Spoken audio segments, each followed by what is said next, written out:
Well, I think if you're going to be YouTuber of the Year, you have to embody certain qualities.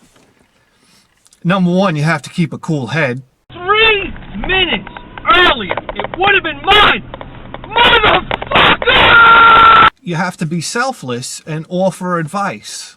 Now I'm wasting my precious time for you guys, so open your fucking ears. Modesty is a very important quality.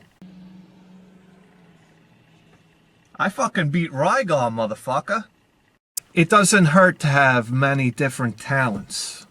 I'm your host, BITHEAD1000, and if you don't like the show, I'll come to your house and I'll beat your brains in. You always have to be respectful to women.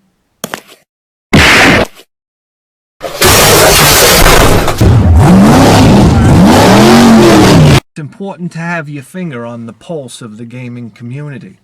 No! Prick! Scumbag! Filthy! Animal! I drove to your house! I used my gas money! I don't get eBay prices! Naturally, you have to have a sense of humor. I'm gonna have a stroke. Hopefully I get it on camera. And that way we can all get a big kick out of it when I drop dead. And I think it's really important to have a proper game room. I don't know. I'm out here in the Fortress of Solitude. The shed, eh? That's why to choose anybody else for YouTuber of the Year would be just plain foolish. Fuck you, asshole! Fuck you, motherfucker! BITHEAD1000 in town, baby! Yeah! I remember going to a garage sale and asking this lady, a fairly attractive lady, you know, do you have any video games? And I'll never forget this. She gave me this look of like, it was like a look of disgust. And she said, you still play video games?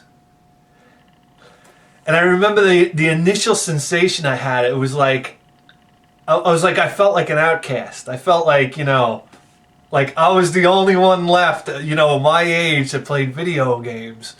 But being fairly quick at the time, I said right back to her, I said like almost laughing, I said, doesn't everybody?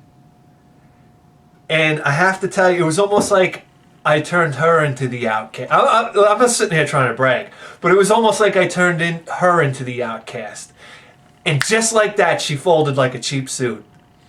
She goes, oh, well, yeah, I can remember playing, I used to love to play Dr. Mario with my brother, and I can remember playing Mario Kart, and next thing you know, she went on and on and on, and then she was almost like, you know, she almost had more video game knowledge than the great BITHEAD1000. So it was like, you know what, it's a shame, because video games, they really have a stigma.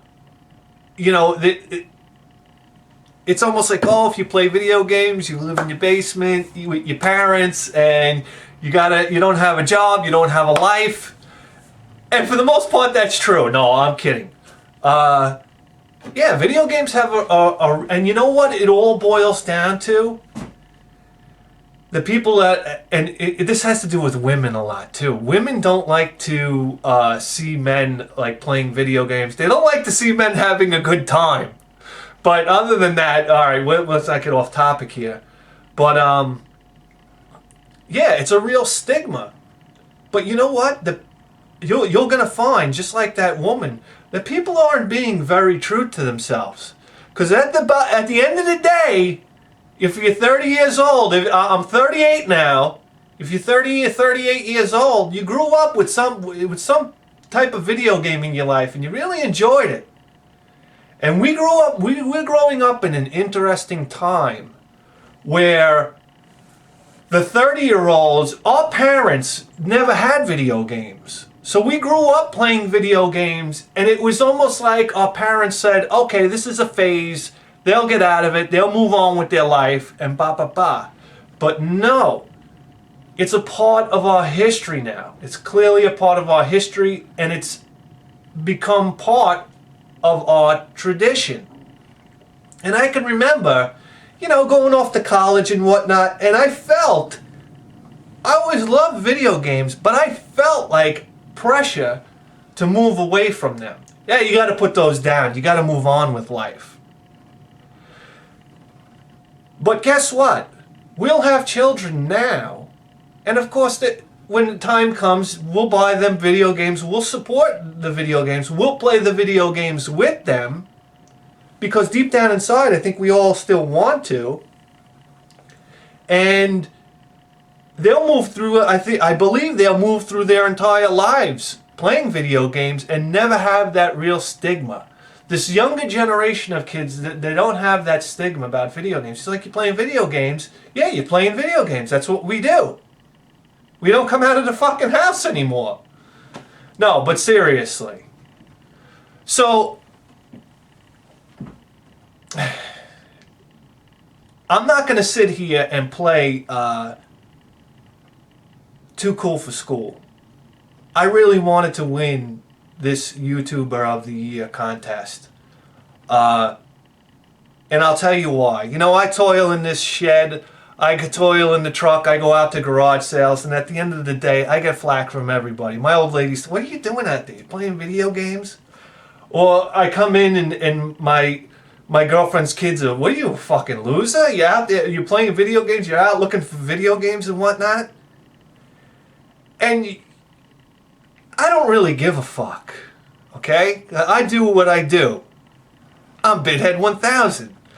But at the end of the day, it wears on you. It does. If I'm going to be honest with you guys, it wears on you. And it sounds silly, but to get YouTuber of the Month, when I got YouTuber of the Month, I rounded everybody up in the house. "Hey, check this out. I got nominated. And they didn't even have to get it. I got nominated for YouTuber of the Month." And it was like, wow. They, you know, everybody was like, wow, you know, that's great. You know, good luck with that. And then to get the comments from my subscribers, these wonderful comments. I mean, you know, you made my day. Or, I watched your show and it's got me back into retro video gaming in general. You get comments like that, and it's like, you know, you get a real, you say to yourself, okay, all the time and effort. I know, listen, the show doesn't look like I put that much effort, but, you know, there's some effort that goes into it, and I think people, when you get comments like that, it's a really, really tremendous reward. And to get YouTuber of the Year, it was almost like, you know, it was almost like I was a celebrity in the house now. I was like, yeah, you got YouTuber? Yeah, sorry, I don't have time to talk right now. I got business to take care of out in the shed.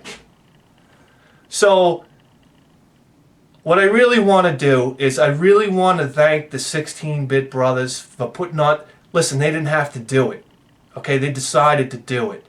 To put on this wonderful contest. And I really want to thank not my competitors. I don't consider them competitors. I consider them my brothers for doing what they do all the time. And I went to a lot of their channels to check them out. These guys put an enormous amount of time and an enormous amount of effort into their channels. And you know what? You know, a lot of times it can be a lot of that. You know, it can be very thankless, and you don't get much reward for it.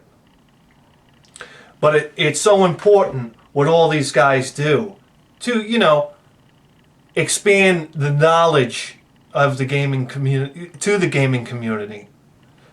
So I'd like to thank all the guys I was nominated with. They're all fantastic guys. Obviously, they were voted for YouTuber of the Year. And I want to thank my subscribers for standing by me and supporting me. You know, it was like, you know, it feels like you got an army underneath you, and not underneath you, beside you. And you guys were just pulling for me, and it felt so great. And it makes me want to, you know, continue in the fight and give you guys the best possible show I can give you. And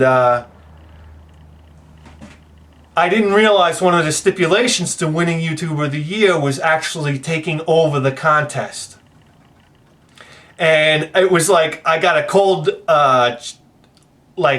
shiver down my spine when I realized that was the case, because that's something I just can't do. That's because I work 2 jobs and I scramble to get my videos out on time, and I simply wouldn't be able to devote the time to this contest that it actually deserves. So I had to withdraw my initial jeez, I got some marbles in my fucking mouth. My initial idea was to withdraw from the contest completely, but the 16-Bit Brothers was still, generous enough to, to award me with YouTuber of the Year. And the actual contest will be passed on to TootyUK. And I can't think of a better ambassador for the contest than TootyUK. He's just a stand-up guy. He's one of my he's one of my best subscribers, and always comments wonderfully positive comments on my videos and whatnot. And he's just a great part of the community. And the contest is in good hands with TootyUK. So thank you very much. I know it's impossible for me to keep this short. I'm a very long-winded guy.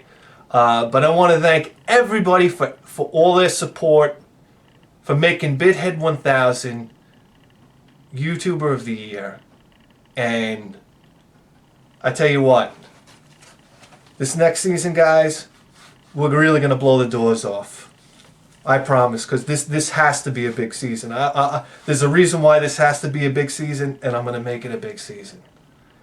I'm BITHEAD1000.